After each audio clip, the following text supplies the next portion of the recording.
Today I'll walk you through exactly how to join a ClickUp Workspace using an invitation email so you can get set up fast and start collaborating with your team from day one. If you find this helpful, hit that like button and subscribe, and let's get right into it. The whole process kicks off in your inbox. Open the invitation email your organization sent you. It usually comes from a ClickUp address with a subject line that mentions your team or workspace name. Inside, you'll find a button that says either accept invite or join workspace. Click that. This link is what ties your new account directly to the correct workspace, so make sure you're opening it from the same email address your admin used when they sent the invite. If you can't find the email right away, check your spam or promotions folder before asking to be re-invited. Once you click that link, ClickUp will ask whether you already have an account. If you do, simply log in with your existing credentials, your email, your password, or whatever sign-in method you normally use. If this is your first time with ClickUp, no problem at all.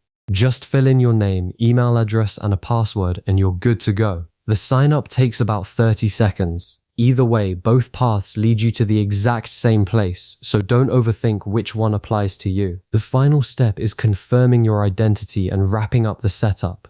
Depending on how your organization has things configured, you might be prompted for single sign-on. That's where you authenticate through Google, Microsoft, or your company's own identity provider. Or you may see a two-factor authentication screen asking for a shortcode sent to your phone or email. These are security measures your admin has switched on to keep the workspace protected. So just follow each prompt as it appears and you'll be through in moments. Once that's done, ClickUp drops you straight into the workspace dashboard, ready to explore your team's projects, tasks, and spaces. And that's all there is to it. You've successfully joined your ClickUp Workspace through an invitation link. 3 clean steps. Accept the invite, sign in or create your account, and verify your identity. You're now fully set up and ready to collaborate. Thanks for watching, and I'll catch you in the next one.